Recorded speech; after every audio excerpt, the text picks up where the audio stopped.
Deus, glória a Deus. Cumprimento os irmãos com a paz do Senhor. Feche seus olhos. Senhor Deus, nós amamos estar aqui na Tua presença, Senhor. Tu és a razão da nossa existência.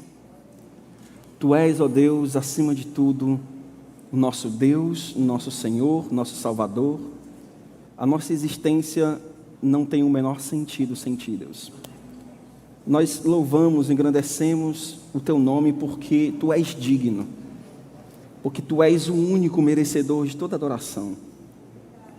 Senhor, mas nós queremos algo ainda esta noite. Nós queremos ouvir Tua voz. Nós queremos que a Tua palavra flua em nossos corações, como uma terra seca anseia por água.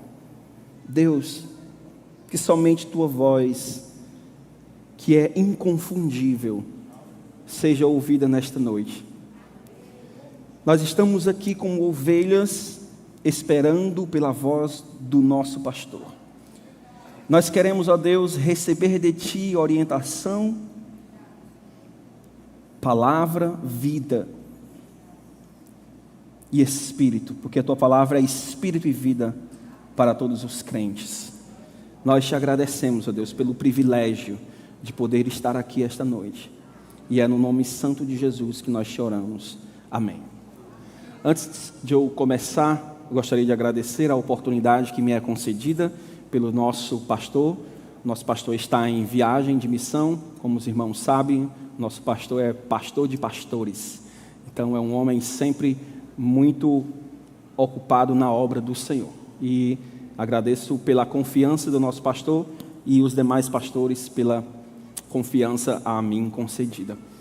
Meus queridos e amados irmãos, por que pessoas más prosperam? Por que pessoas honestas sofrem? Por que gente sem escrúpulo tem sucesso? E pessoas honestas e trabalhadoras não vão a lugar nenhum? Por que num país como o nosso, que tem quase 70 mil assassinatos por ano, menos de 2% desses crimes são punidos? Por que tantos crimes ficam impunes? A injustiça, ela é uma das piores crises da nossa alma. A sensação de impotência nos coloca em nosso lugar de mortais. Ver uma injustiça sendo perpetrada e não poder fazer nada é um dos piores sentimentos que uma pessoa pode ter. No final do ano passado, eu tive a honra e o desprazer de conhecer o campo de concentração de Auschwitz. Foi o maior campo de concentração nazista, situado próximo à cidade de Cracóvia, na Polônia. Naquele lugar foram assassinados quase 2 milhões de pessoas. A grande maioria, judeus. Por que eles foram assassinados? Por nada. Porque eles eram judeus. O lugar foi projetado para ser uma máquina de matar em massa.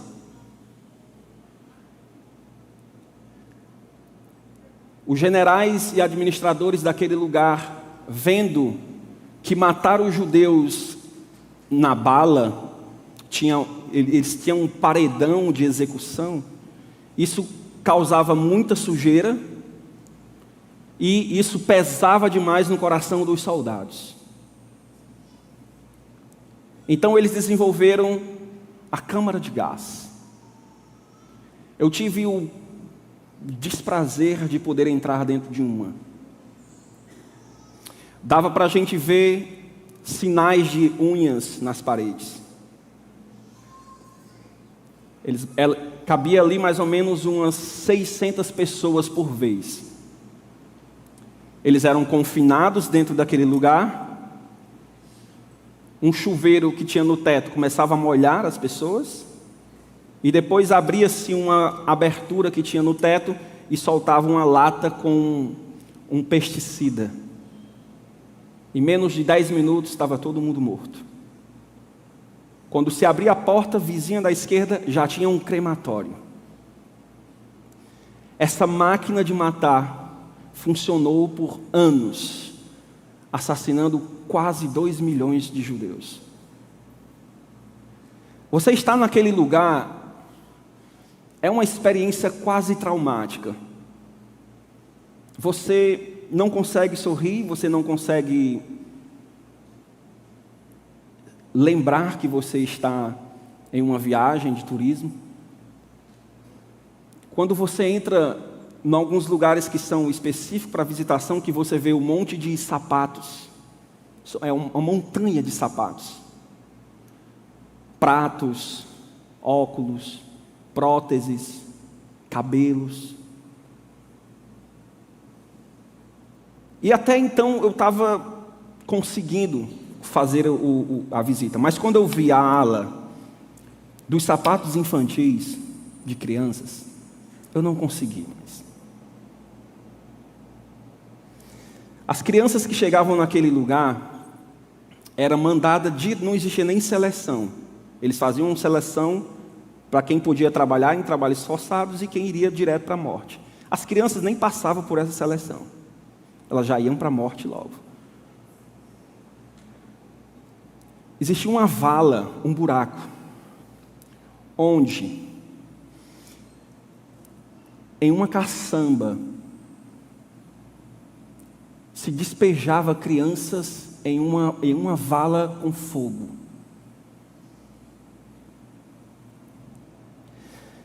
No bloco 10 daquele lugar, era onde fazia-se experimentos médicos. Principalmente com crianças que eram gêmeas. Existia um médico chamado Mengele. Ficou conhecido como o anjo da morte. Ele testava todo tipo de coisa em pessoas. Fazia cirurgia e emendava com cimento. Quanto tempo uma pessoa conseguiria sobreviver bebendo água do mar? Arrancava olhos de uma pessoa e colocava no outro para ver se prestava.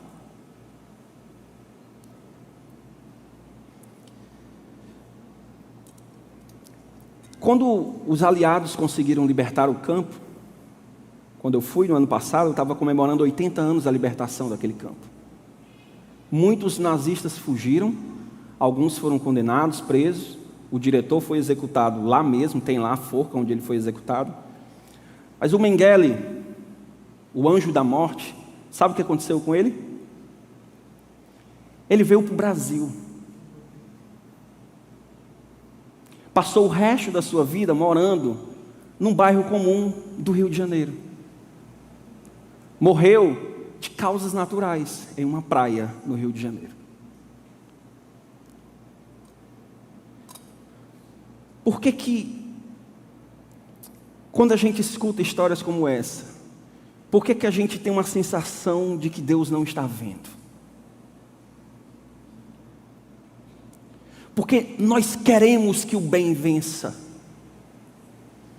Ninguém assiste um filme do super-homem, de um super-herói, torcendo para que o vilão prospere. Nós queremos que o mal seja punido e que o bem vença no final. Nós sabemos quando assistimos um filme de super-herói, que o super-herói está apanhando, tudo parece que vai dar ruim, que parece que não tem mais solução, mas no fundo nós sabemos que no final o bem vai prosperar. E se não prospera, o filme não presta. Por quê? Porque a nossa alma clama por justiça, porque nós fomos feitos à imagem de um Deus que é justo em perfeição. A justiça de Deus, embora manchada pela queda do pecado, ainda está em nós. Nós fomos criados à imagem de um Deus perfeito em justiça. Por isso que a nossa alma, no fundo, clama por justiça. Nós vamos falar sobre essa crise de justiça através de um relato bíblico, de uma história muito triste. Mas é ela que nós vamos falar essa noite. Abra comigo aí, 1 Reis. Primeiro livro dos Reis, capítulo número 21.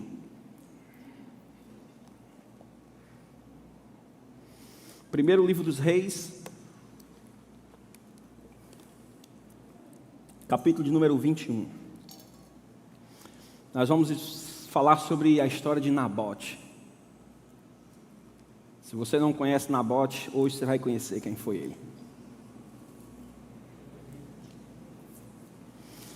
1 Reis 21, a partir do versículo 1, diz assim a palavra do Senhor: Depois dessas coisas, aconteceu que Nabote, o Jezreelita, tinha uma vinha em Jezreel, ao lado do palácio de Acabe, rei de Samaria.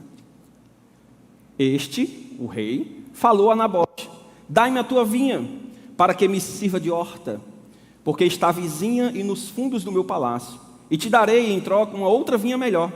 Ou, se desejares, te pagarei o dinheiro o quanto valer. Mas Nabote respondeu a Acabe: O Senhor me guarde de te entregar a herança dos meus pais.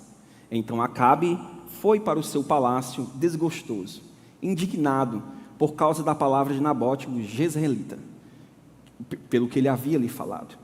Pois este lhe tinha dito: Não te entregarei a herança dos meus pais. Então ele se deitou em sua cama, virou o seu rosto e não quis comer. Mas Jezabel, a sua mulher, veio a ele e lhe disse: Por que estás tão irritado, que não queres mais comer? E ele respondeu: Porque eu falei a Nabote: Vende-me a tua vinha, ou, se preferir, te darei em troca outra vinha. Mas ele respondeu: Não te entregarei a minha vinha. Então Jezabel, sua mulher, lhe disse: É assim que você vai governar sobre Israel? Levanta-te, coma, alegre teu coração, eu te darei a vinha de Nabote. Ela então escreveu cartas em nome de Acabe e selou com um anel de selar dele. Mandou-a para os anciãos e nobres que habitavam com Nabote em sua cidade. Assim escreveu nas cartas: Decretai um jejum e colocai Nabote diante do povo. Colocai na frente dele 2 homens sem escrúpulos, e que o acuse, dizendo: Blasfemastes contra Deus e contra o rei. Depois, conduzi-o para fora e apedrejai-o até que morra. Os homens da cidade dele, isto é, os anciãos e nobres que habitavam na cidade, fizeram conforme Jezabel lhe ordenara, conforme estava escrito na carta que eles receberam. Decretaram um jejum e puseram Nabote à frente do povo. Também vieram 2 homens sem escrúpulos e ficaram na frente dele. Esses homens acusaram Nabote perante o povo, dizendo: Nabote blasfemou contra Deus e contra o rei. Então conduziram para fora da cidade, apedrejaram de modo que ele morreu. Depois mandaram dizer a Jezabel: Nabote foi apedrejado e está morto. Quando Jezabel soube que Nabote havia sido apedrejado e havia morrido, disse a Acabe: Levanta-te, toma posse da vinha de Nabote, o Jezreelita, o qual ele recusou a te vender, porque Nabote já não vive, está morto. E quando Acabe ouviu que Nabote estava morto, levantou-se para descer a vinha de Nabote e para tomar posse dela. Estamos diante de uma das histórias tristes que a Bíblia não faz questão de esconder. Existem muitas histórias na Bíblia que é de arrepiar os cabelos. E a Bíblia não faz nenhuma questão de esconder nenhuma delas. Um homem íntegro, trabalhador, que respeitava a lei de Deus, vivia para cuidar da sua família, da sua herança, para trabalhar pelo sustento dos seus familiares, do seu negócio.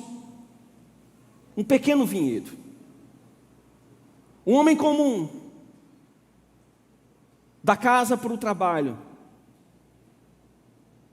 fiel a Deus e a sua lei. Nabote.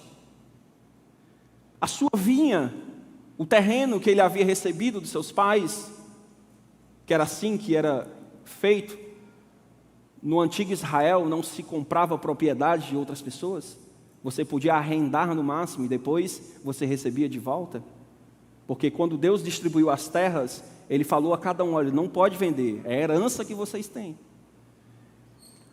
O terreno que tinha o vinhedo de Nabote ficava aos fundos do palácio real. Então, o rei desejava fazer uma horta. O seu palácio já tinha muita coisa, mas ele queria fazer uma horta próximo ao palácio. E o local ideal para a horta de Acabe é justamente em cima do terreno da vinha de Nabote. Então o rei, o todo-poderoso da nação, faz uma proposta. Vamos fazer o seguinte, Nabote: eu te darei uma vinha muito melhor. Se você não quiser a vinha, eu te darei o dinheiro que você me pedir. O dinheiro que você me pedir, Nabote, eu te darei pela vinha. Só que Nabote era um homem que era fiel à lei. Ele chega para o rei e diz: eu não posso dividir. Existiam muitas implicações morais e éticas para que Nabote se desfizesse da sua vinha.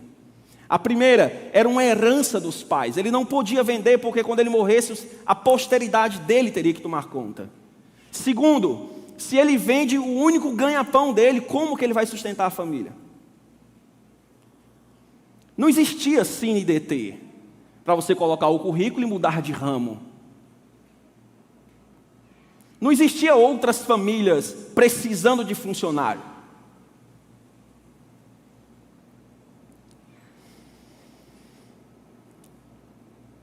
E a resposta de Nabote foi não. O grande rei de Israel recebe um não de um agricultor. E vai para casa com o ego ferido. E faz grevinha de fome. O homem mais poderoso da nação está de joelhos diante da integridade de um homem.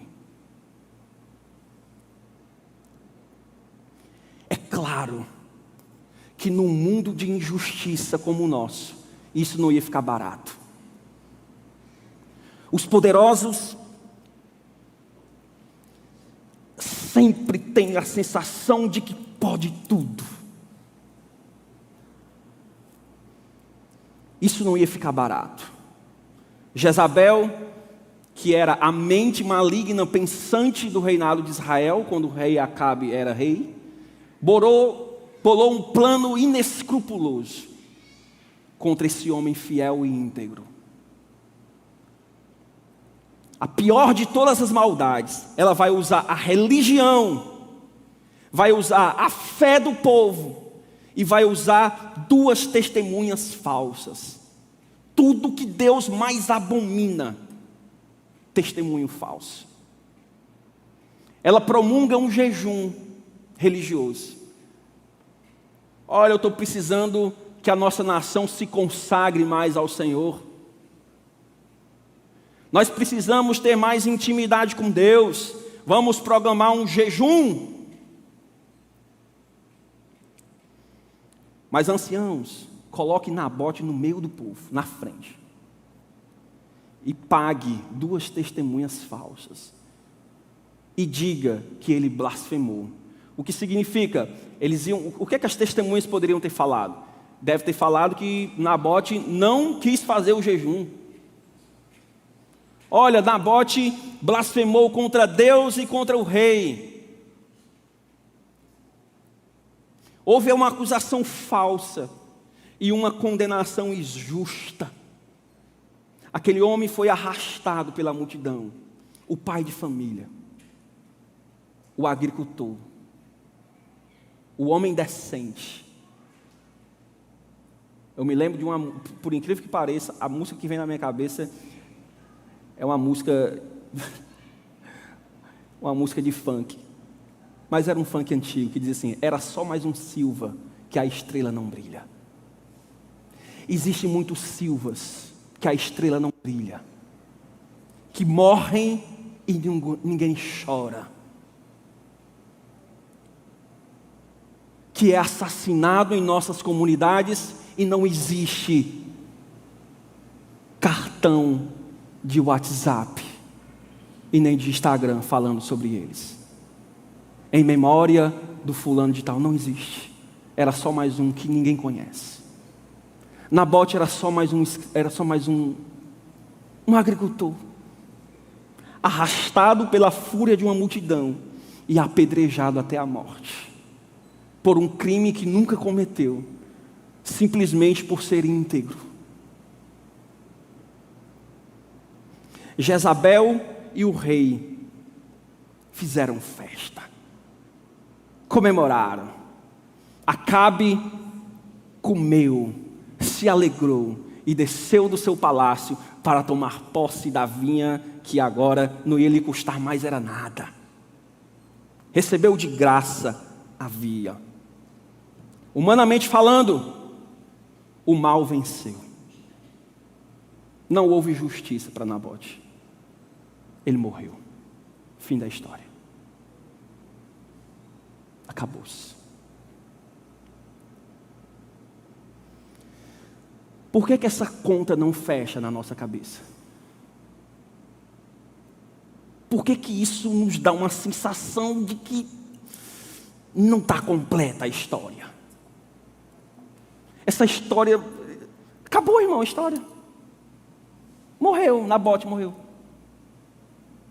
Se negou a dar a vinha, bolaram um plano, falsa testemunha, falsa condenação, apedrejaram, morreu. Perdeu a vinha e perdeu a vida. Acabou essa história de Nabote. Por que essa conta não fecha na nossa cabeça? No coração dos irmãos e no meu coração pesa assim: não, isso não pode ficar assim. Não pode terminar desse jeito. Porque nós fomos criados para um mundo e em um mundo de perfeita justiça. Quando Deus cria o jardim do Éden, estabelece as funções de cada um, era um mundo de perfeita justiça. Nós fomos criados para este mundo de perfeita justiça. Só que esse mundo não existe mais. O que existe é a fome por justiça dentro de nós. O mundo de perfeita justiça que Deus criou não existe mais.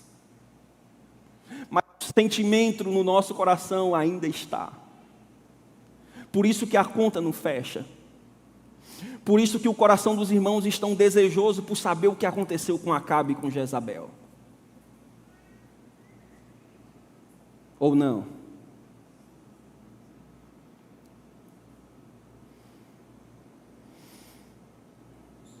Na nossa cabeça e no nosso coração, Jezabel e Acabe têm que pagar por isso. Precisam pagar. Os irmãos só vão sair daqui hoje satisfeitos se souberem o final da história. E o final tem que ser trágico. Porque o Shechou chegar para os irmãos e dizer assim: não, Acabe e Jezabel não aconteceu nada com eles. Nós sairemos daqui frustrados. Existem páginas no Instagram só para mostrar bandidos sendo assassinados. Foi assaltar, a pessoa reagiu e matou. CPF cancelado.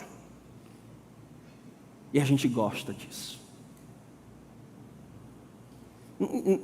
É só eu, que gosta. Eu sei que os irmãos também gostam. Foi assaltar, roubou a mulher, bateu na mulher. Quando saiu, uma pessoa reagiu, bateu o carro por cima, atropelou e matou. Ai, que bom. Justiça foi feita. Não é um sentimento só meu, eu sei que vocês são assim. Porque nós somos criados para um mundo de perfeita justiça. Mas esse mundo não existe e o sentimento, sim, ainda existe. Jezabel e Acabe se esqueceram de uma coisa: Deus vê tudo.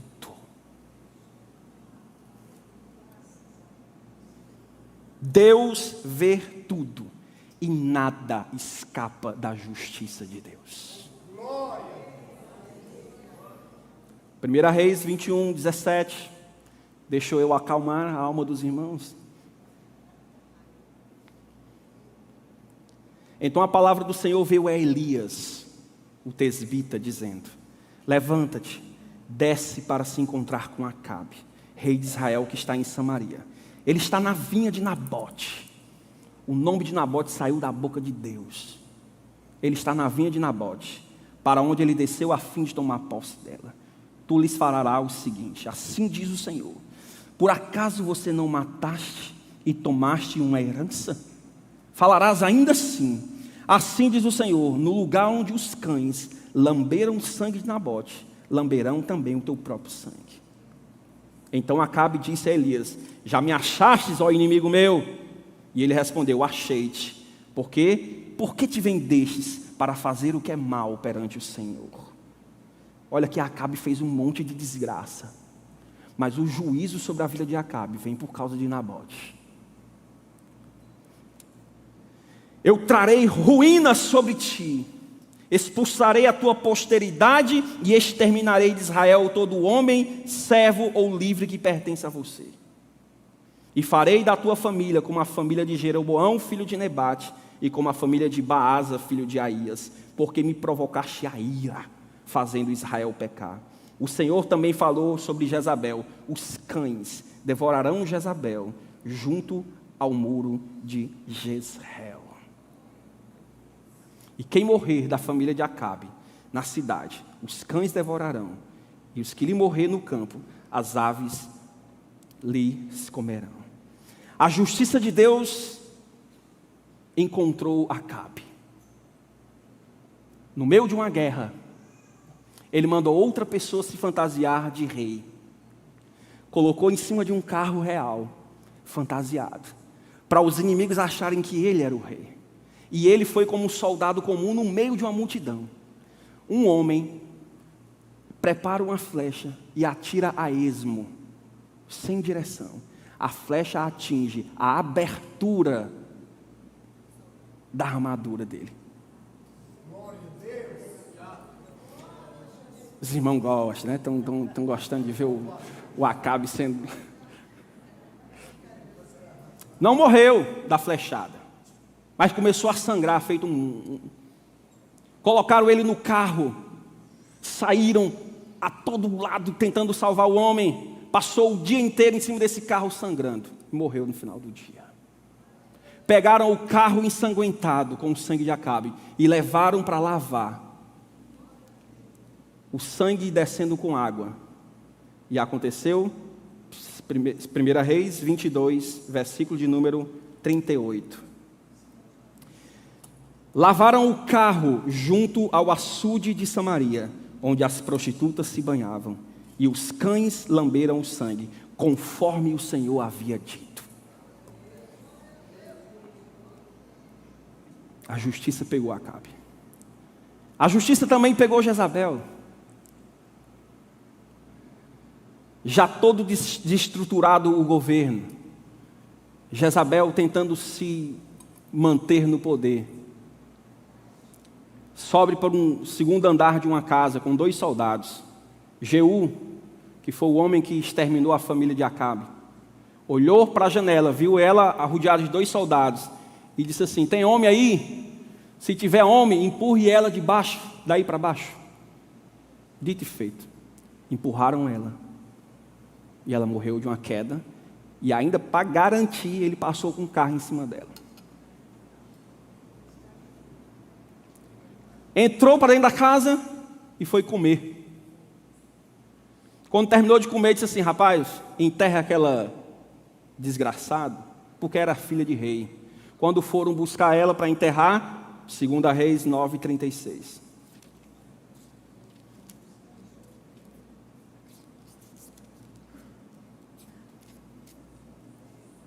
2 Reis 9:36. Então voltaram e contaram a Jeú. Ele disse: esta palavra do Senhor, eu estou no versículo 7. 2 Reis 9:36. Versículo 34. Em seguida ele entrou, comeu e bebeu, e depois disse: cuidai daquela amaldiçoada e sepultai-a, porque era um filho do rei, filha de rei. Então foram sepultá-la, mas só encontraram o crânio, os pés e as mãos. O resto os cachorros tinham comido. Então voltaram e contaram a Jeú. Ele disse: esta é a palavra do Senhor, falou por meio de Elias. No campo de Jezreel, os cães comerão a carne de Jezabel. A justiça encontrou Acabe e encontrou Jezabel. Isso nos traz alívio. Isso nos traz uma sensação boa. O problema é que não é só as injustiças que sofremos, são as injustiças que nós cometemos. Nós gostamos de ver uma história como essa e nos sentirmos um Nabote. Só que às vezes nós somos Acabe e Jezabel. Também somos injustos. Somos egoístas. Eu preciso de um leito de hospital e eu mexo os meus pauzinhos e contatos para tirar alguém que está lá, ou alguém que está na fila antes de mim. Preciso de uma promoção. E diferente de Nabote, eu estou disposto a qualquer coisa. O problema de termos sede de justiça é que nós sempre pensamos que no fundo nós somos sempre o injustiçado. Mas às vezes é o nosso orgulho, a nossa cobiça, as nossas mentiras. Nos aproveitamos da bondade de outros. Exploramos pessoas. Nós também somos Acabe e Jezabel.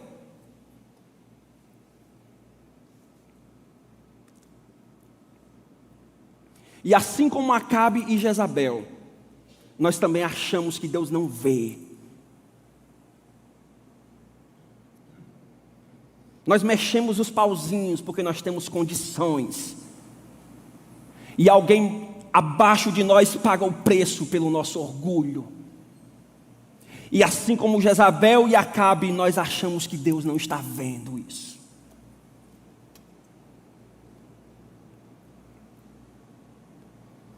Não tem ninguém, irmãos. Não se sinta ofendido que eu estou falando, não. Primeiro dessa fila sou eu.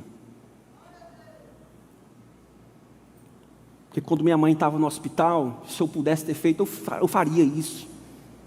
No desespero, vendo minha mãe morrendo, e alguém chegasse para mim e dissesse: olha, eu consigo lhe encaixar aqui. Que na hora do desespero a gente está disposto a fazer qualquer coisa. Mas Deus vê. Romanos 3:23, porque todos pecaram e separados e destituídos estão da glória de Deus. A principal pergunta do Evangelho,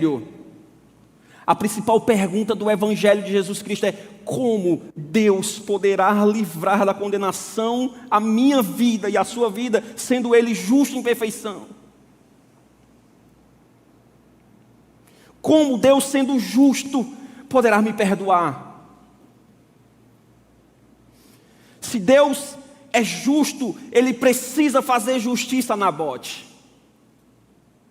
Se Deus ele é justo, se a justiça de Deus é perfeita, a história não pode terminar no apredejamento de Nabote. Tem que ter mais. A justiça precisa ser feita, senão Deus não é justo. E Deus fez. Mas Ele precisa trazer justiça a você e a mim também.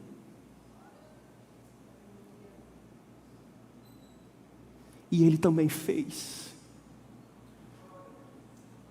Na cruz do Calvário.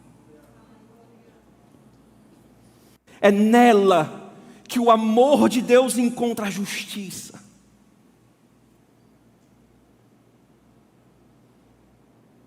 É na cruz de Cristo que a justiça perfeita de Deus contra a minha vida teve o seu preço quitado.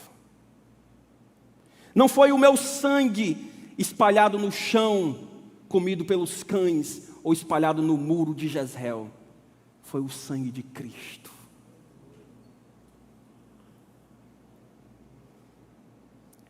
O sangue espalhado no chão, lambido pelos cães, devia ter sido o meu. Porque assim como Acabe e Jezabel, eu cometi várias injustiças, menti várias vezes, pequei várias vezes, fui orgulhoso várias vezes. A justiça de Deus andou atrás de mim, para me condenar e derramar o meu sangue para os cães lamberem. Mas a justiça de Deus alcançou Jesus, e o sangue dele foi derramado em meu lugar.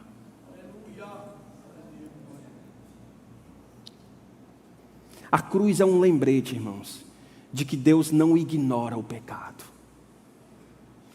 A cruz é o lembrete de que a injustiça, seja de quem for, Deus vai cobrar.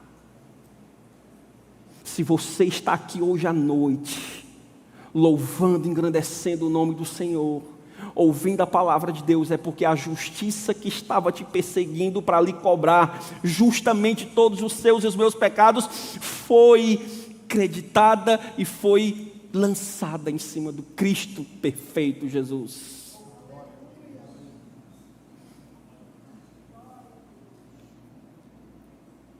Nós só somos perdoados e livres da condenação justa de Deus, porque nós somos salvos e justificados pela morte do santo e inocente Cristo Jesus. Isso é mais do que nós merecemos. O mesmo versículo de Romanos 3:23, porque todos pecaram e separados estão da glória de Deus. O versículo 24 diz, sendo justificados gratuitamente por sua graça, por meio da redenção que há em Cristo Jesus. É muito fácil a gente se indignar com Acabe e Jezabel. Mas é também muito fácil fecharmos os olhos para os nossos próprios pecados. E achar que a justiça de Deus é barata. Não foi. Todos os nossos pecados foram punidos no Filho de Deus. A cruz é um lembrete que Deus não ignora o pecado. Tudo isso sinaliza uma coisa importante, meus amados. Nada, nem ninguém pode escapar da justiça de Deus. Nada e nem ninguém. Deus conduz a sua história no seu tempo, da sua forma. Às vezes a gente não entende por que é que certas injustiças prosperam. Às vezes a gente se entristece, mas a grande verdade é, em algum momento, todos compareceremos diante da justiça implacável de Deus. Ninguém fugirá dela. Às vezes, Deus em sua sabedoria e soberania, conduz a história no seu tempo, da sua forma. E o injusto, o infiel, pode pensar que Deus não está vendo e que nada vai acontecer. Mas um dia, todos compareceremos diante dessa justiça implacável e infalível. Não haverá testemunhas falsas nesse dia. Não haverá ocultação e desaparecimento de provas. Nenhum poderoso escapará. Não tem molhar a mão de alguém. Aqui é onde o filho chora e a mãe não vê. porque a mãe está chorando do outro lado também. Nenhuma vítima será esquecida. Nenhuma lágrima será ignorada diante dos olhos daquele que tudo vê. Um dia toda a justiça será satisfeita, irmãos. Não existe nada que aconteça nessa história que não esteja guardada no caderno divino. Não vai ter ocultação de prova, não vai ter vítima esquecida, não vai ter lágrima ignorada. Tudo vai ser satisfeito. O ímpio receberá a sua condenação, levantará suas mãos para o Criador e dirá: tu és justo. Até o ímpio vai sair satisfeito nesse dia. Eu mereço ir para o inferno. Tu tens razão, tu és justo. Para a gente terminar,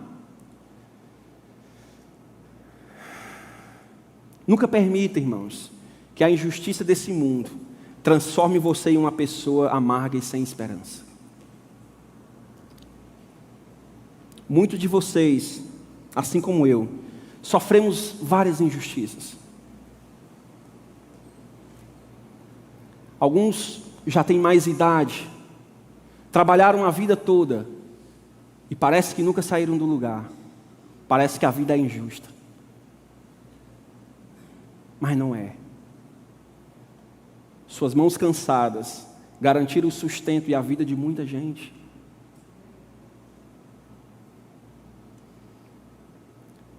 Esse mundo não é o nosso, irmãos. Nós estamos aqui de passagem.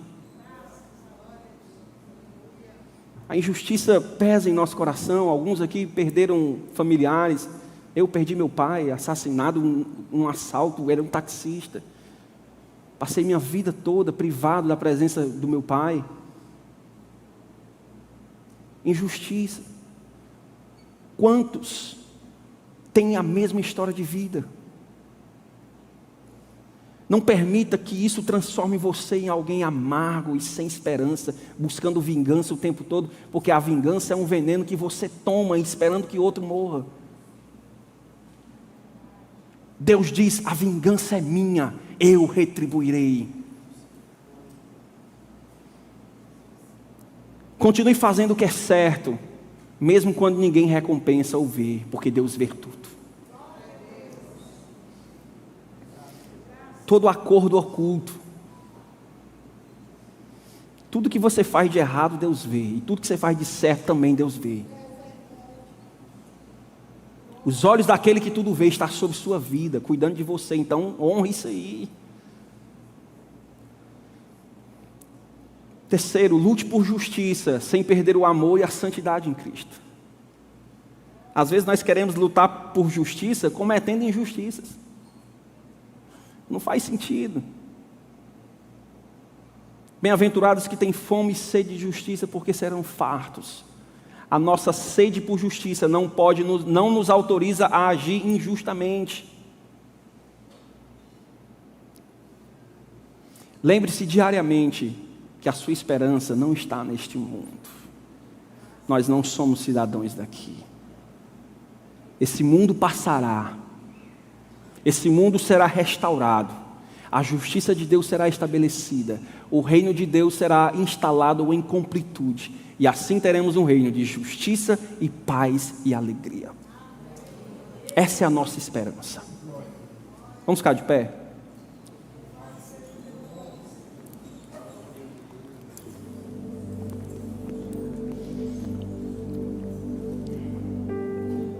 A justiça encontrou Jezabel e encontrou Acabe.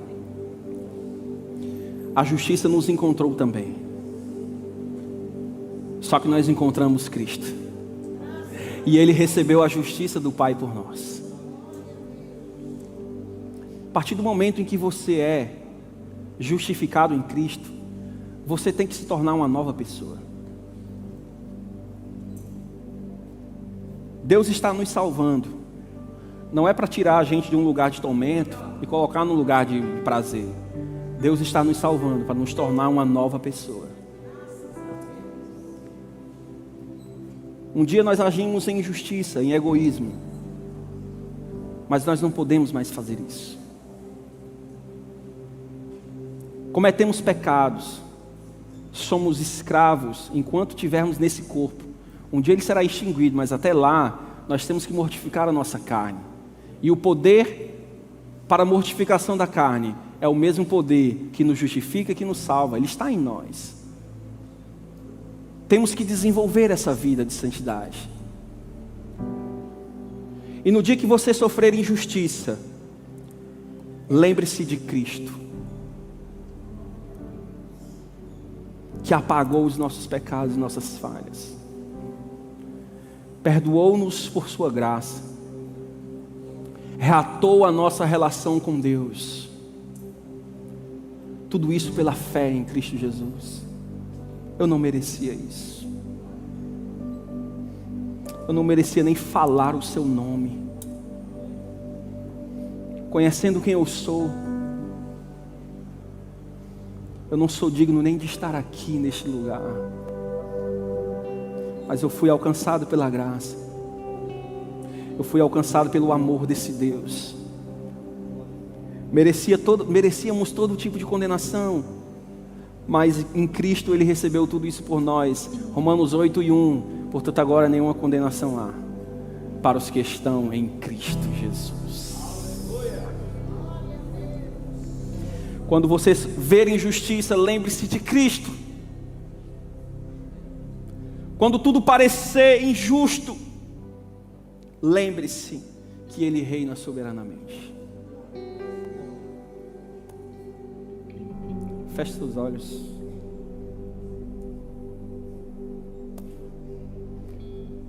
Tu és Senhor, Rei, governa sobre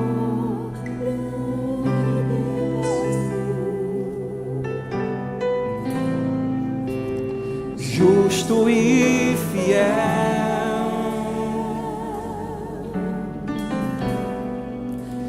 vestido de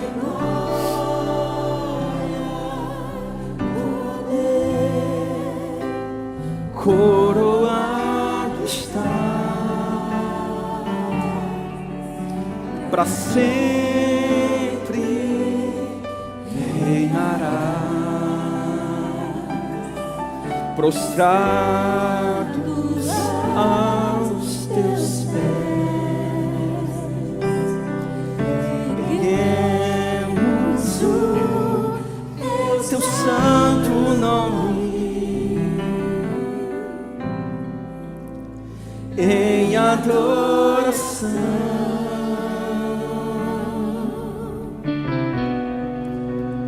Nos entregamos a Ti, toma o teu lugar e habita entre nós.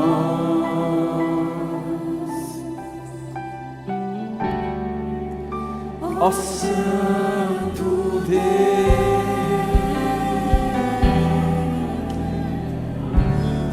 Irmãos, a mensagem do Evangelho é para nos humilhar mesmo. Não se sinta ofendido,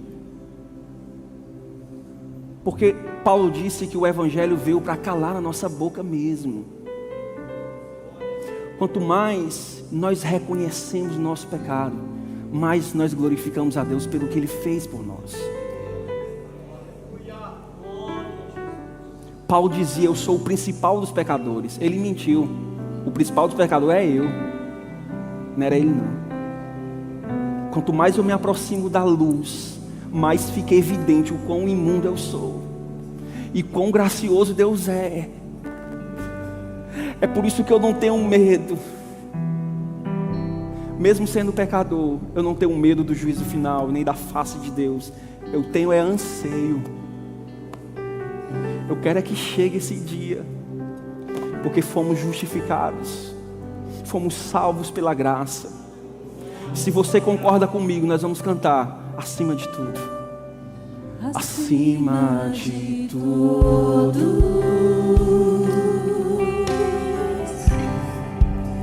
acima de tudo. Está o Senhor entronizado.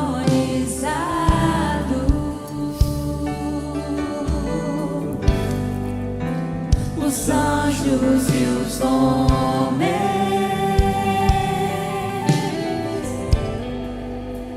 os céus e a terra,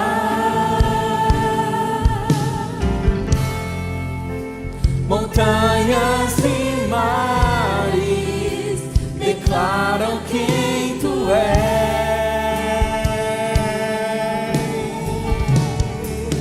Tu és.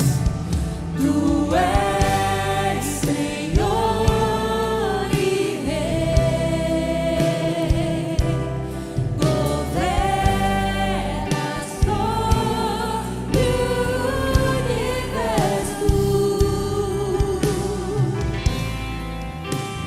Justo e fiel,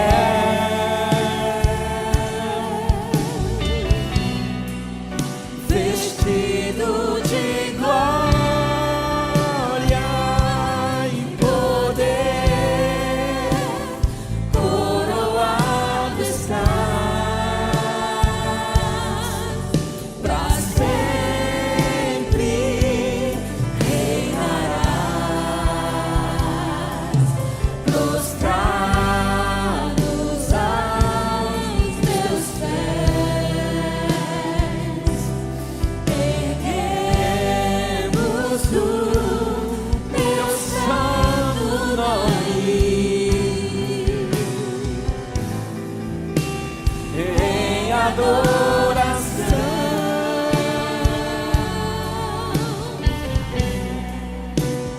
Nos entregamos a ti e toma o teu lugar e habita entre nós. Nosso Santo Deus, ó Santo Deus. Se você está aqui e gostaria de entregar a sua vida a Jesus, se você quer render a Ele, você sente que a justiça de Deus está à tua procura, e gostaria de render e receber o perdão de Deus na sua vida, através do sacrifício de Cristo Jesus, eu quero te convidar a receber a Cristo nesta noite. Não é sobre suas forças, não é sobre o seu mérito, não é para que você se prepare para vir a Deus. Deus, Ele te chama para lhe preparar e ser uma nova pessoa. Deus te convida, venha receber salvação nesta noite. Tem alguém que deseja aceitar a Jesus? Tem alguém que deseja entregar a sua vida a Cristo? Olha, que maravilha!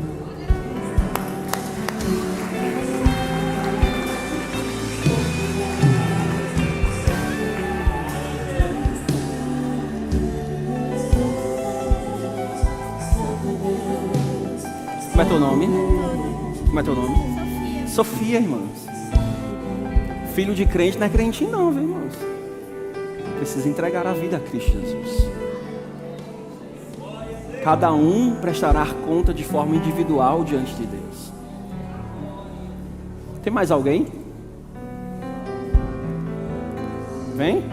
Pode vir.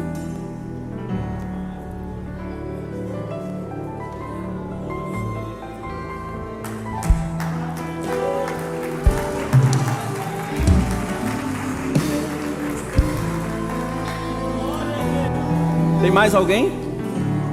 O Dom quer aceitar Jesus? Aleluia, glória a Deus.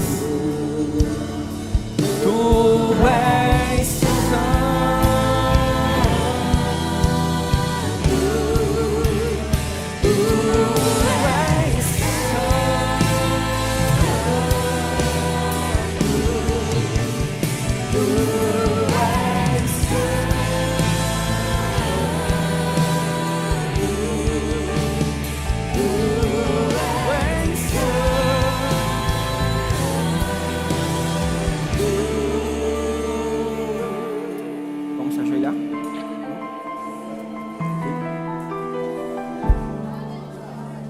Repita assim comigo. Senhor Jesus, eu me recebo como meu único e suficiente Salvador e Senhor da minha vida. Guarda minha mente, meu coração, as minhas forças e tudo que tenho e sou seja teu e para ti. Me recebe como teu filho. Apaga o meu nome do livro da culpa e escreve no livro da vida do Cordeiro. E eu louvarei por toda a minha vida. Amém. Glória a Deus. Deus abençoe. Para a gente encerrar, irmãos, gostaria de fazer uma última oração. Senhor Deus, como Tu és bom, como Tu és lindo, como Tu és maravilhoso. Nós Te louvamos porque sabemos que o Senhor é bom e que o Senhor cuida da nossa vida. Mesmo diante de tanta injustiça, nós sabemos que Tu és a justiça perfeita. Obrigado por Tua presença entre nós. Tu és Rei e soberano sobre nossas vidas. Recebe nossa mente, nosso coração, Senhor, para Ti somente. Nos ajuda, Senhor, a crescermos em santidade, em vida e em intimidade contigo. E que a Tua justiça, ó Deus, possa reinar em nossa nação, em nossas vidas. Ó Deus, nós confiamos e cremos em Ti. E descansamos nossa alma em Ti, pois sabemos que és fiel. És justo e fiel para sempre. No nome santo de Jesus nós oramos. É o que eu Te peço e Te agradeço. Amém. Deus abençoe, irmão.